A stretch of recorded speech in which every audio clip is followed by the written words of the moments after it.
जहां रुद्राक्ष पहनकर नहीं जाया जाता। कितने स्थान है? 5।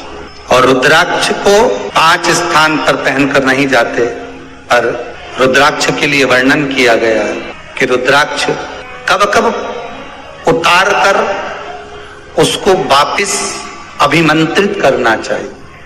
5 जगह पहनकर नहीं जाना चाहिए और रुद्राक्ष को अभिमंत्रित करना मतलब सीधा अमावस्या के दिन, पूर्णिमा के दिन, शिवरात्रि के दिन, श्रावण महीने के सोमवार को, प्रदोष के दिन, ये दिन आपके शरीर में जहां पर भी रुद्राक्ष है, आपके गले में अगर आप रुद्राक्ष पहने हो, आपके हस्त कमल में आप रुद्राक्ष पहने हो, आपने अपने पास में कहीं रुद्राक्ष रख रखा है, तो उस रुद्राक्ष को अमावस्या, पूर्णिमा, शिवरात्रि या श्रावण का सोमवार या प्रदोष आदि, इस दिन उस रुद्राक्ष को एक बार दूध में धोने के बाद उसमें थोड़ा सा सरसों का तेल अवश्य लगाना चाहिए।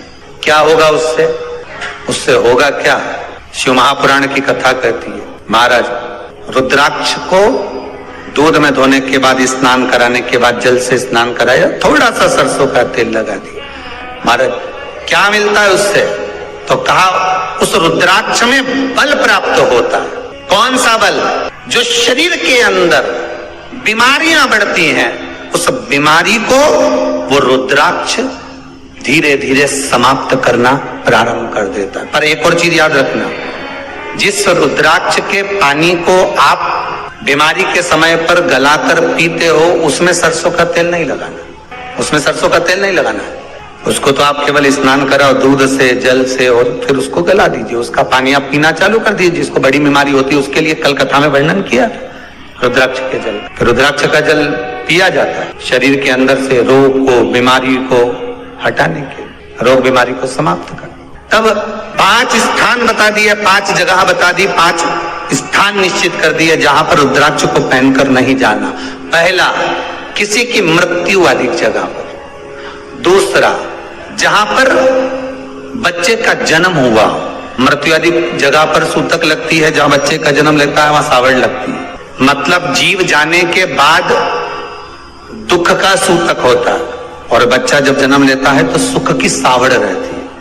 सुख की 2 स्थान।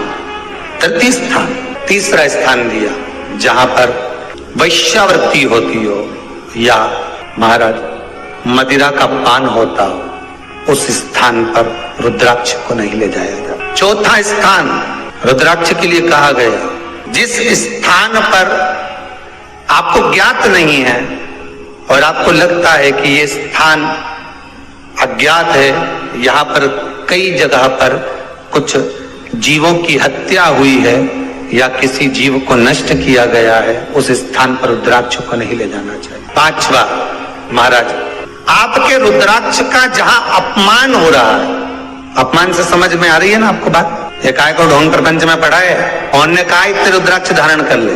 कौन ने कहा है? क्यों ढोंग प्रपंच में पढ़ा है?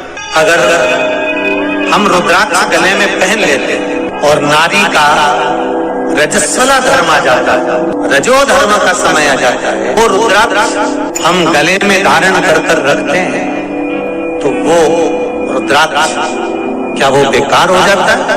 पहले एक बात बहुत अच्छे से समझ में, आप सन्यासी हो, जम के बोलो जरा, आप तपस्वी हो, आप साधक हो, आप उपासक हो, या आप बैरागी हो, आप एक गृहस्थी हो, घर में रहने वाली माँ गोदी में रखा हुआ बालक अगर गंदगी भी कर दे, पूरे कपड़े को भी बिगाड़ दे, तो माँ बच्चे का कपड़ा बदल देती है, और बदल कर माँ को ये जरूरी नहीं है कि उसको साड़ी बदलना, उसको कपड़े बदलना या उसको फिर नहाना।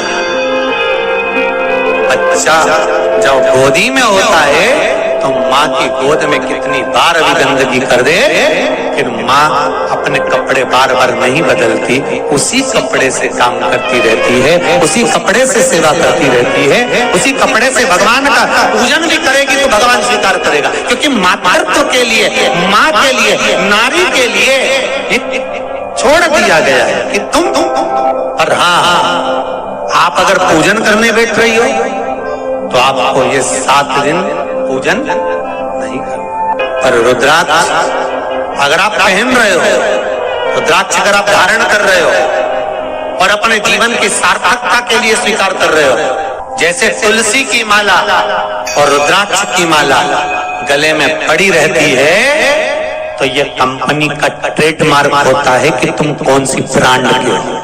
ये कंपनी का ट्रेडमार्क है। तुलसी की माला पहनकर प्राण छूट गए तो वैकुंठ चले गए, और रुद्राक्ष की माला पहनकर प्राण छूट गए तो कैलाश धाम चले गए। ये कंपनी का ट्रेडमार्क। छोटे रुद्राक्ष की माला, छोटा जो रुद्राक्ष होता है उसकी माला, कैंसर का जो मरीज होता है, अगर वो फर्स्ट स्टेज का कैंसर भी है, छोटे रुद्राक्ष अगर अच्छे हैं, 3 मुखी से लेकर 5 मुखी, 7 मुखी, 9 मुखी, 11 मुखी छोटा रुद्राक्ष मिल जाए, उसकी माला अगर पानी में डाल दी जाए और उस पानी को वो मन का ही डाल दो, उसी का पानी थोड़ा थोड़ा कैंसर के मरीज को सुबह दोपहर शाम श्री शिवाय नमस्तुभ्यम का जाप कर कर, पंचाक्षर ओम नमः शिवाय का जाप कर कर, शंकर शिव का नाम लेकर, महाकाल बाबा का नाम लेकर, विश्वेश्वर विश्वनाथ का नाम लेकर, केदारेश्वर का नाम लेकर, 12 ज्योतिर्लिंग का स्मरण कर कर अगर वो आचमन करना प्रारंभ कर दे तो कैंसर रोग में भी आराम मिलना प्रारंभ। केवल आचमन ही नहीं करना है, अगर स्त्री है तो अपने उल्टे हाथ पर भी उस मनके की माला को लपेट सकती है। पुरुष है अपने राइट हैंड में उस माला को, अगर कैंसर से पीड़ित व्यक्ति है, रोग से बहुत पीड़ित व्यक्ति, उसको बल मिलता है, उसको पावर मिलता है, उसको एक एनर्जी, उसको एक तेज मिलता है रोग से लड़ने का। कई लोग कहते हैं महाराज जी रुद्राक्ष को सिद्ध कैसे करना चाहिए? तो शिव महापुराण में एक ही उपाय लिखा है, 108 बेलपत्र पर शंकर का नाम लिखकर समर्पित कर दो, या लाल चंदन चढ़ाकर समर्पित कर दो रुद्राक्ष के ऊपर, या उस रुद्राक्ष को आप अभिषेक में समर्पित कर, या उस रुद्राक्ष को सरसों के तेल में रखकर उसको फिर समर्पित शिव जी को कर। रुद्राक्ष को निकाला, शंकर जी के ऊपर रखा, शिव जी के चरणों में रखा, अभिषेक किया, उसको धारण किया। सिद्ध कैसे करना है? तो शिव महापुराण की कथा में एक संवाद बड़ा सुंदर लिखा कि रुद्राक्ष